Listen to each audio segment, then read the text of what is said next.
Thank you so much. Now, in our next conversation, we do have Hafidha Ahmed. She's a counselor and self-mastery coach.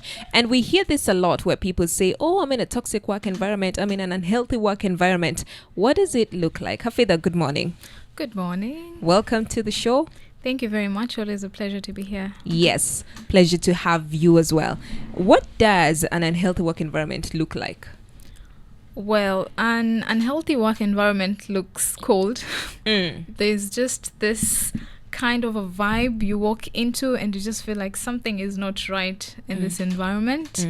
And it's usually masked with a lot of laughing and sometimes not so much of laughing, but very cold opinions and, just tired colleagues, tired employees and staff, and undescribed relationships at the workplaces. I tell you, you just walk into a toxic workplaces and you can always feel the vibe is off. Right. So when you say laughter, this is it's not genuine, is it?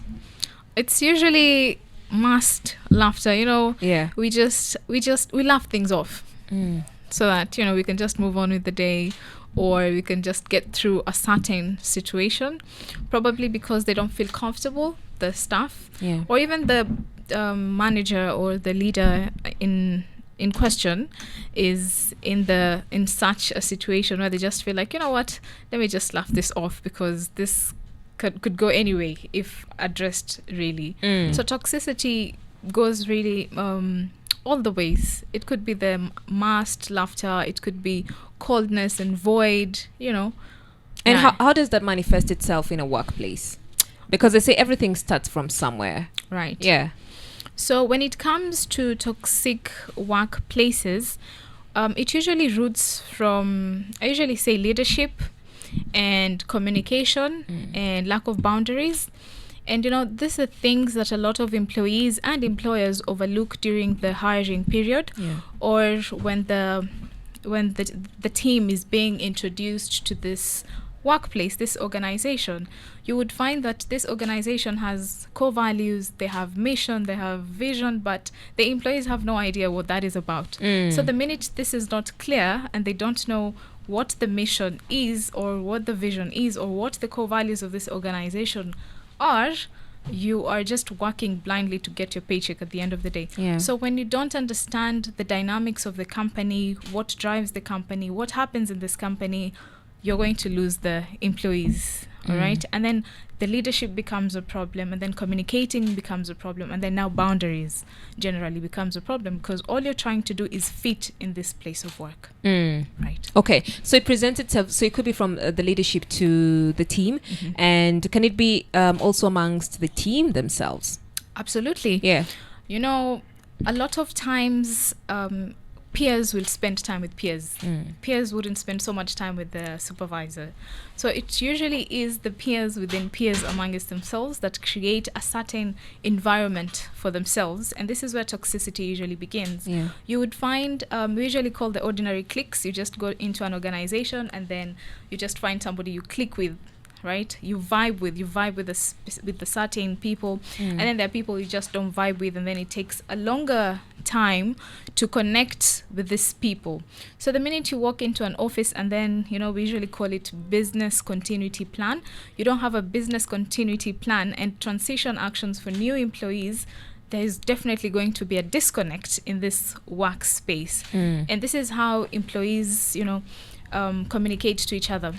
I once joined this organization where I was very new, and then I was placed in a team like this, and then I used to hear call each other we ngombe, we kondo, and that really made me a little bit, what is that? Because I don't want to be mixed with that. So I already had this idea about the relationship this peers have with each other. And you'd see in the long run when they sit back maybe at the cafeteria and then they're talking to other people, they're like, you know what, me hata spend ile department, kona madharau sana. But then these are not things they speak about vocally. So when it's within the peers, it will usually present itself in mockery, in joke form, but then it's not all jokes. Right. It's never a joke when somebody said, I was joking. I was No, joking. you were not. Oh. You meant that. yeah. No offense. Yeah. No offense. Ndio ile ule Just kidding. Yeah, no, you were not kidding. No, you're not kidding. Yeah. ule msemo wa angalia matani yao, huo ndo ukweli wao. Ila sasa ndo nimelishika. Wakati tukiongelea kuhusu hizi stories za toxic, kuna ile timing ya kwamba unaingia but then unapata maybe ni wewe hujalan bado ile zile systems za pale. Kuna a specific time ya kwamba maybe within a such period ndo unajua hii si story ya kwamba mimi sijalan the systems na vitu kama hizo. Ama ukiingia tayari ukianza kuona vitu tayari unaanza kusema probably this space iko toxic. You know, mtu yoyote akijoin any new environment, when anybody joins any new environment, there's this observing point, which is usually the first stage, where they're trying to see what is happening, what is going on, right? They're trying to master who is who in the organization, who is friendly, who isn't friendly, where do I start? You know, you're trying to pick up habits and culture. And that is why I was talking about the missions, the vision and values, because these are very important and crucial in the organization, because this is what sets the tone of the culture in an organization.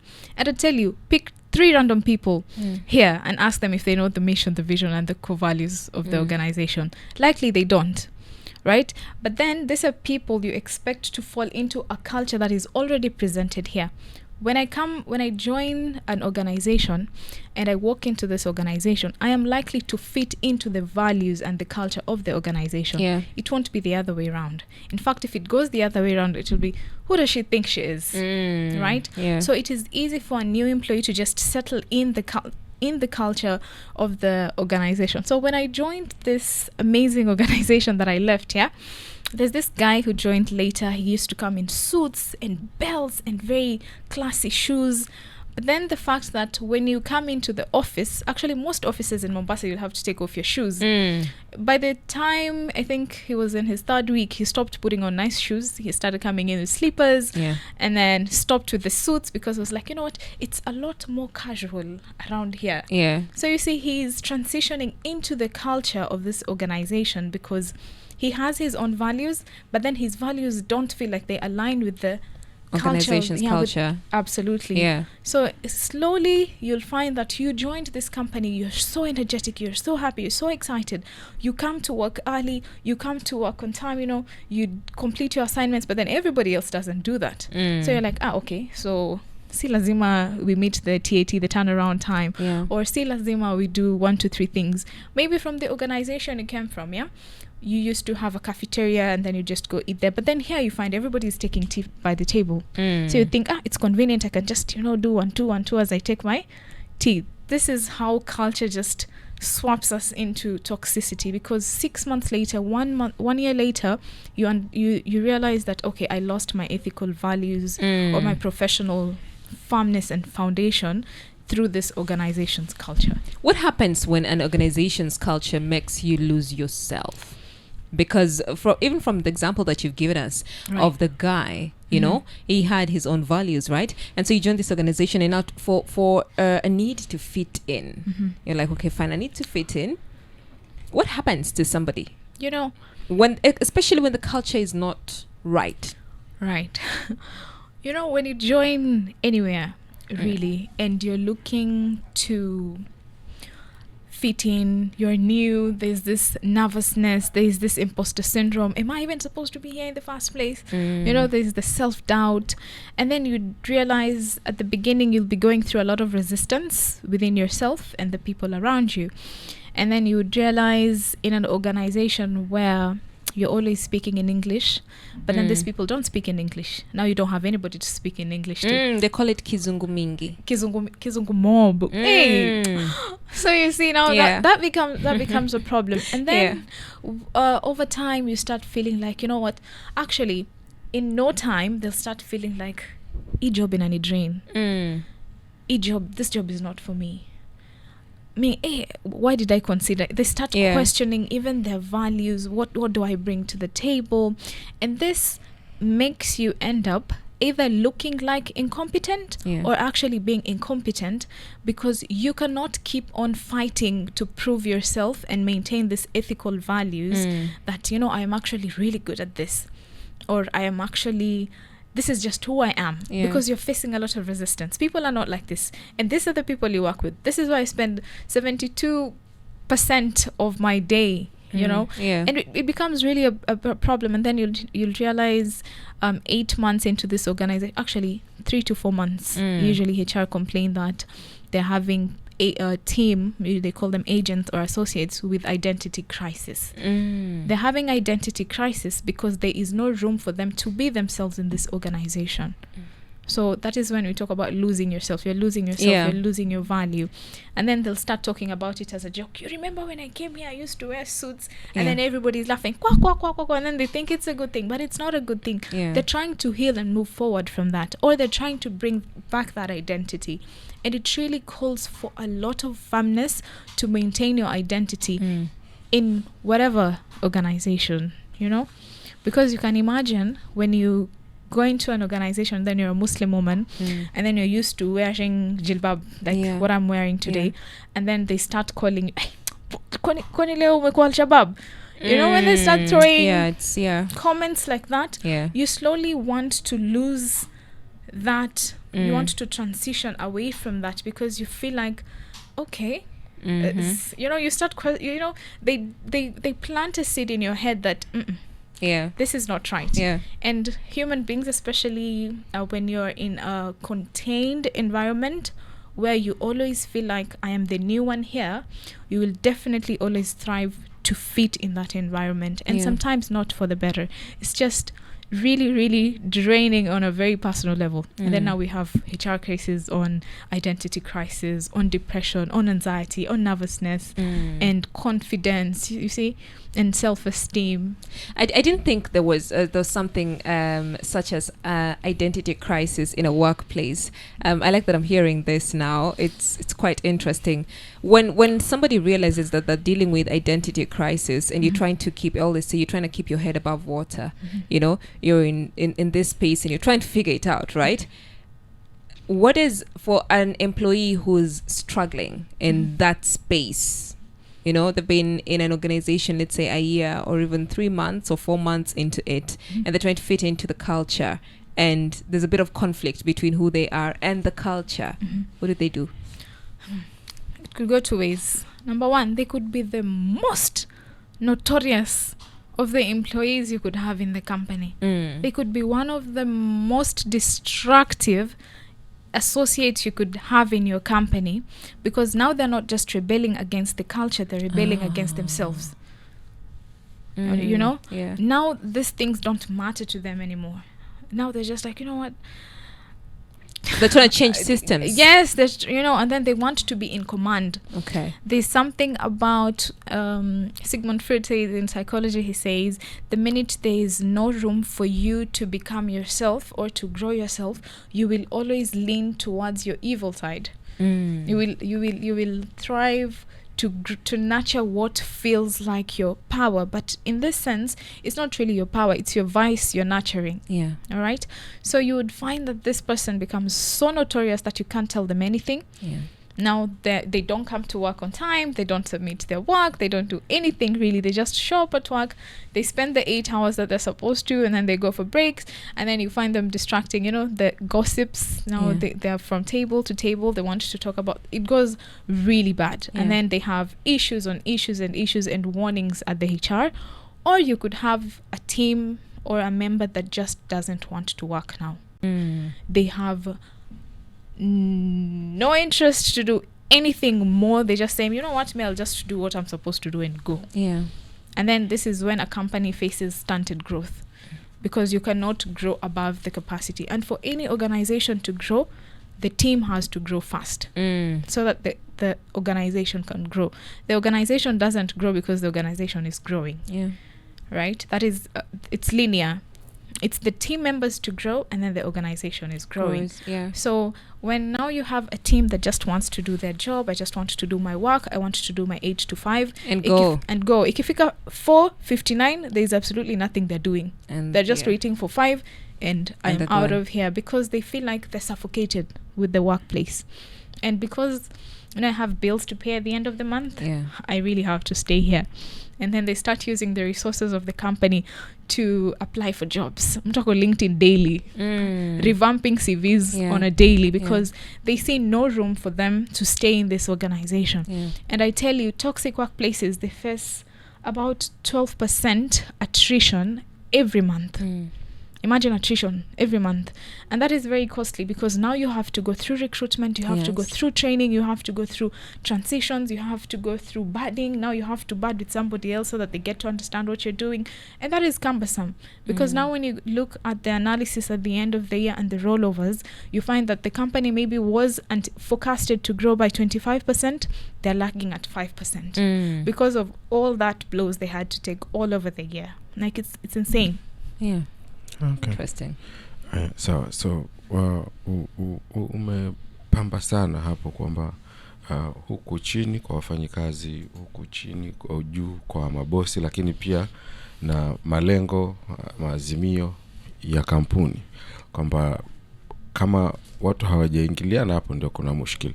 Ni vitu gani vingine ambavyo kwamba unavijua mahususi kabisa kwamba vinaweza vikachangia mazingira ya kikazi yakawa ni sumu, ima kwa bosi au kwa wafanyikazi, ama na wenyewe kabisa complete?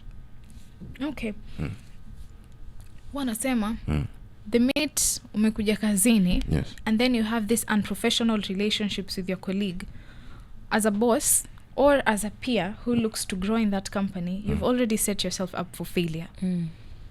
You know, there's, I think in every, if you watch Netflix, in every corporate movie you will watch, you will hear them say, I don't like mixing business with personal life, my business with personal life. And then they end up mixing business and personal life, and then it goes south. Yeah. Right? It's like they know what they shouldn't do, but then they do it anyway. Yeah. And it is just very human to find someone in the same vibration as you and just want to click with them. But then because you understand the professional contracts that come with this kind of relationships, you like to give it heads up.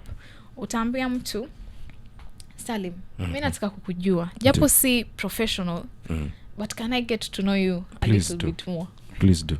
Sasa hapo shida itakuwa, because if you and I, just as peers, or you and I, as my supervisor, get to have this kind of relationships, there are things mi sitataka uniulize. Because if we go and hang out over the weekend, and then on Monday morning, unataka kuniuliza report. Jamani, we were hanging out, we were walking all over Makadara at 11 p.m. How do you expect me to be done at 8? So now sasa nitaanza kuambia nini, please give me more time. More time, you'll still not prioritize on it, because we get to be so lenient with this kind of relationships that it actually damages our work, because as human we really struggle with loyalty. We love to talk about loyalty, and we talk about loyalty a lot of times, but there's nothing like loyalty to somebody who you've entrusted a good relationship with, especially when it comes to work. I will tell you, nipe more time, but hata ukinipa time nyingi, it's still not going to get done. Right? There is the fact that one morning I'm just going to be sick and I'll just call in and show, mi leo sisikii poa. That is also damaging at work. You see? And then the other members are watching, and then they start talking about it, and then they start talking about the boss, and then they start talking about the peer, and then they start questioning your judgment, they start questioning your leadership, they start questioning, and then before you notice, nobody wants to take authority from you, nobody wants to take anything from you, because they know that you have this office relationships, office politics hapo tena kidogo zimeanza kuingia hapo, and it becomes so prolonged and dragged and strenuous that it becomes unrepairable. And then at the end of the day, when you end this kind of relationships, now you can't work together. So what you're saying is, especially for those who are leading teams, don't build friendships with the team that you're leading. Don't shit where you eat. It's like, don't be friends. No. Don't be friends. Don't be friends. In fact, there are, you see, like my profession, I am not allowed to be friends with my clients. I am not supposed to make any personal relationships with my client. Once you're my client, I shouldn't even talk to you. If I see you outside the therapeutic environment, I shouldn't even say hi to you. Because I could be banned. My license could be taken away from me. Yeah. And if we have to be friends or we have to be in a relationship, it has to wait 5 years. Yeah. So now imagine I have to wait 5 years to be friends with Gona. Doesn't That's make sense. insane. Yeah. Right? So it actually calls for a lot of professionalism to maintain professional relationships at work. But we don't think about it. But then it trickles down to all this toxicity we usually talk about and complain about. Yeah. Okay. Words of wisdom there. We are speaking to Hafidha Ahmed. She's a counselor and self-mastery coach. We are looking at the workplace, how to maneuver, how to get through an unhealthy work environment. Like, what causes that? I want us to now look at an organization, right? That realize when people say, because I know employees say, oh, the work culture is not good, or the environment is not good, I don't like this. What should an organization do to ensure that the employees are in a healthy space? Because I believe when it becomes toxic, it's because an employee's needs are not met. Like, part of it could be it's because an employee's needs are not met. And at times you feel like you're addressing the same thing over and over and over again. And we joke about it and say, oh, 10,000 years later. Like, you know, we watch out. Like, you say it and now it becomes a song. And you're like, oh, we are not singing anymore. Yeah. So what should an organization do? What measures should they put in place? I like what you've brought across. Yeah. The employees feel like their needs have not been met. Yeah. You'd find that an employee feels like they're not appreciated well enough for their efforts. They're not recognized. I'm doing a good job, but I'm not recognized. So eventually you're like, you just end up doing the bare minimum, because even, the good things that you do are not they go unseen, right? Or maybe you'd ask for something to be corrected, or just, raise a concern, and then it'd take 10,000 years later, right? And then, it's the end of the year, you've made this huge profits. And how do they appreciate the employees? They buy them a bunch of pizzas. Employees don't want a bunch of pizzas. They want bonuses. Right? They want incentives. They want something long term. Right? And you see, even something long term is very short lived, because if you add me 10,000 to my salary, I will enjoy it this month. But then from next month, this has already been budgeted for, so I'm not even enjoying it no more. But at least you're looking forward to something. But you're looking forward to something, and then you can see significant change on your payslip at the end of the day. So how do employers or managers or the leads ensure that the work environment is healthy for their staff? Number one is you look into the needs of this. When you come into a place of work, an organization, you're coming into a contract. An agreement. I am bringing these skills, right? And I am going to get this from you because I am going to progress, or I'm going to add this kind of value in this organization.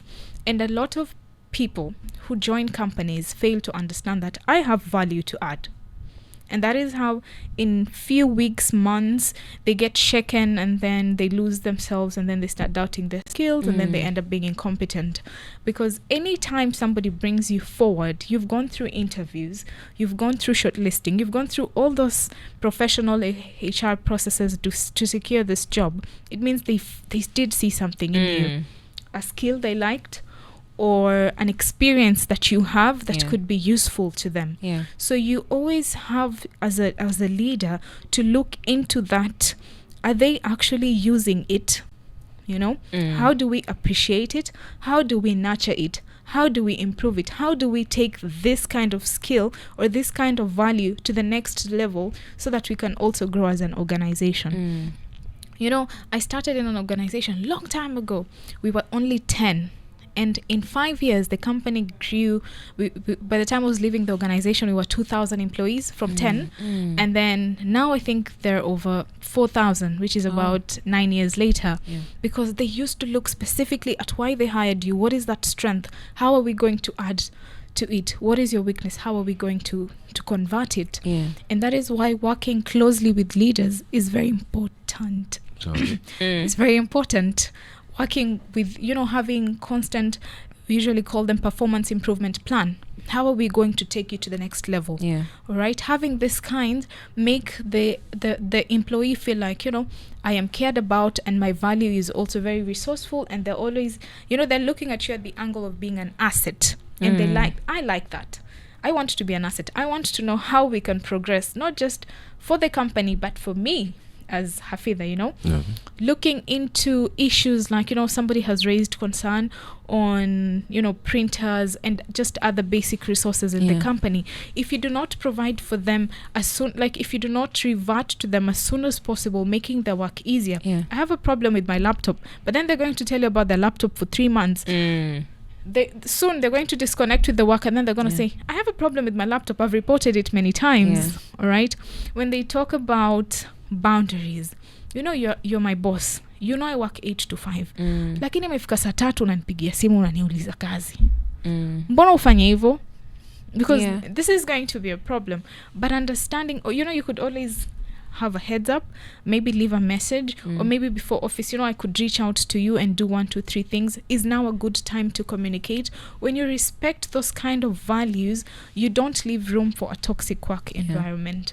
But then if you constantly keep calling outside, work hours, you're always calling, then I am always not going to be available past work.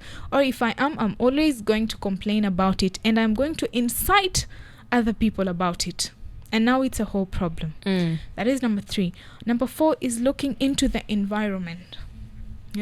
I usually come here and I say, this place is so therapeutic because this place looks good. It's clean, it's nice. Everybody wants that. Imagine going into corporate washrooms and I can imagine.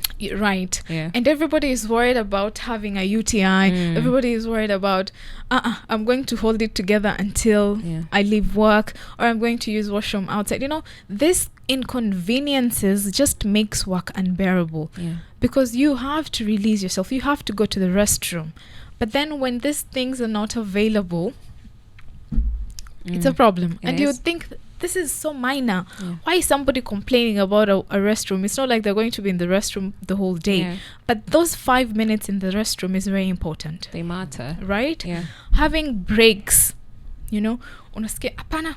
Now it's at the top of the hour. When you work in busy organizations, they have the rush hours. They usually say the peak of the hour. So it's the peak of the hour. You can't have your breaks now. But when you have a schedule that you could work from 9 to 11, and then you could take your tea break, and then this is how your shift goes, this is how the breaks are, you streamline the work for the person or for the agent.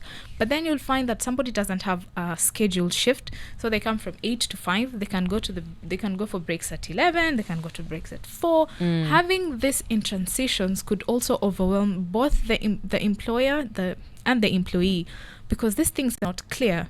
And then constant review of these agreements.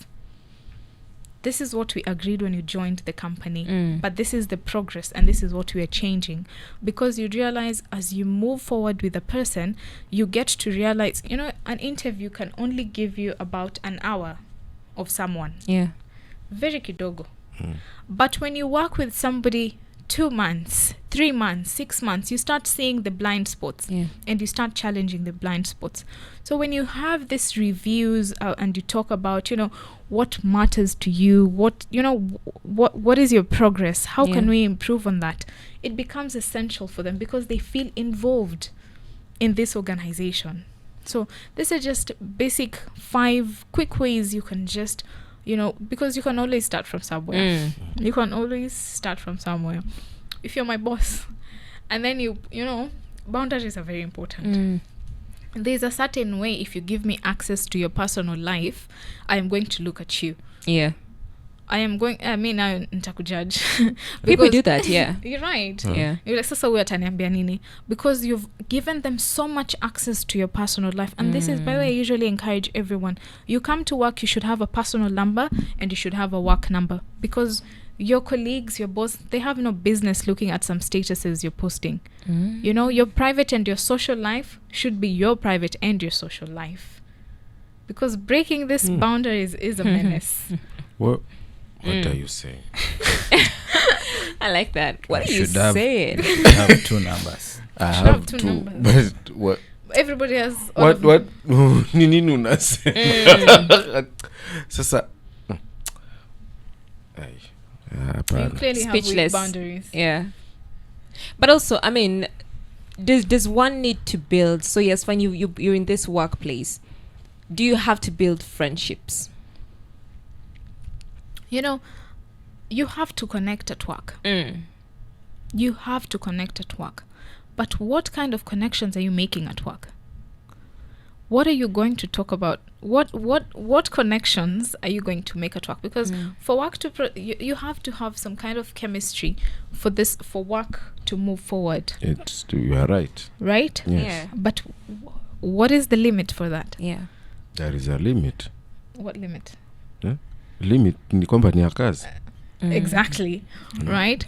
Is that But- the reason you are calling me your colleague? That thing I'm really not- had to go on, by I'm the not way. your Just, friend. just so you may know. No, just joking. Just so you may You're not joking. The fact that amekumbusha kitu ya Monday. Yes. This he not a has joke. said it. And Nitamwomba this is the msamaha. third time No. he's saying it. Nitamwomba msamaha. No, see, You we are- had to go Unajua now. by the leo amesema nini? No, we are connecting Tukitoka the dots. hapa Yes. Utatembea Atakuwa kivyako. chotembe peke kila yako. mtu You had to go now, by the way, because We are connecting the dots. Gona connected with Salim on a friendship basis. Salim just said Gona is not his friend. He's a colleague. He's a colleague. Yes. Very traumatizing. No. And the fact that he's saying it for the 3rd time this week. No, 40th. 40th time. Yes. Yes. So when I talk about friendships, do we have to form these friendships, or like as Salim has figured out, he's figured out a way to draw his boundaries and ensure that my colleagues are my colleagues, and he's not carrying anybody forward from his previous workplaces. He just moves. Do you see what happens? What is happening here is one of the parties Yeah. is going through a loss. Yes, Gona. Gona is going through a loss. Yeah. And that is, he's still in denial that he has to process it. Yes. He said the 40th time this week. Yes. And this is why we should create this kind of boundaries, because if they were both in the vibration of work, then if he calls him colleague, then it shouldn't be a problem. He would be because okay with we it. are in the same vibration of work, friendship, But work they do connect. other things outside work that Wait, Gona which might have ones? deemed that these are things that friends do. Wait, which ones? Like, Unasema they go to the streets together. Wait, what They street? sample different restaurants. Ah, they talk which about the one? meals. Wait. They connect. This month, So you. I'm just No. No. now they're all in denial. Now they need therapy. Yes, yes. Now you are they need talking therapy. They need therapy. And this will be specifically loss and grief, because Loss and grief. Loss and You are grief. giving it a very heavy. no. but it is him who needs therapy. Yes. So that friendships one. at work, is it a thing, or is it just a phase? Like, we're here to work and that's it. Okay, let's just talk about friendship, not friendship at work, and then we can bring the work concept. Okay. When I am forming a friendship with you, Miriam, we'll talk about friendship, Yeah. right? We'll have this is what I like, this is what you like, and then I'm thinking in relationships, this is where people ask, what are we? Seriously, because Yeah. you need to understand what dynamics and where you're operating from. And I'm thinking this is what I do with almost everybody that is in my life, because I really don't like complexities of forming any new relationships. I feel like they're so cumbersome. Yeah. So I have to clarify that this is what you're doing. You're going to be friends. We're friends. Yeah. Now we're in agreement that we're friends. So if one day you switch up on me and then you tell me, no, you're my colleague, I'm going to have a problem with that, because we already agreed. We came to consensus that we are friends. It's the same with work. It's hitting home. It So- is. We did not discuss anyway. No, Exactly. you guys should have asked, what are we? Yes. Why would I sit down and with a man nimuulize what are we? Well, What is I'll be the that? mediator. No. What No. are we? No. Okay. Do you see the problem? They did not talk Exactly. about it. Yes. Now they had different expectations, Yeah. and now one of them is hurting, or both of them are hurting because Yes. their expectations I'm are not not met in hurting. this He's relationship. a He's in colleague. denial. Yeah, You he should- is in he- denial. he He's should- always in denial. Oh. Uh-huh. Actually, denial is the first stage of loss and grief Yes. therapy. No, I said he's my colleague. I did not say. And you said, He's my He's friend.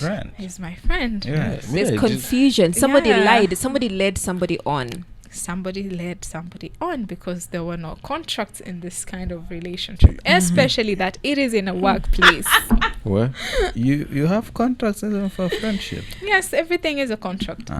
So even in a workplace, I need to define things clearly by saying, okay, you are my colleague, and if I position you, if I put you in that position, then I know what conversation I'm having with you, what information I'm sharing with you, what kind of places I'm taking you to, Yeah.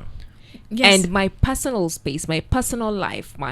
You shouldn't have access to any of that.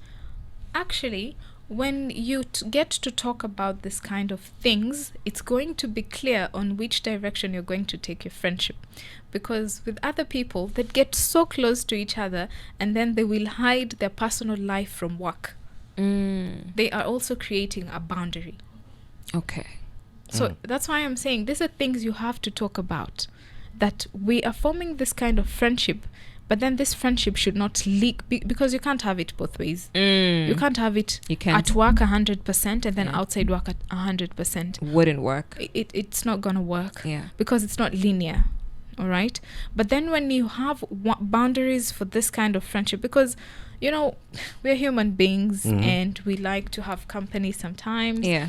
and you just find yourself forming these connections. We can deny it all we want, but it happens every time. But you need to create boundaries, and you could choose whether that boundary works in your professional life or in your personal life, especially if it is not against your professional ethics. Because if it is against your professional ethics, then you're definitely setting yourselves up for failure.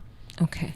But then if there's no harm, then you can choose this friendship is going to be personal, but it's not going to interfere with our work. And you'd find that relationship is going to work because you have created a boundary. This is work and this is what we do at work.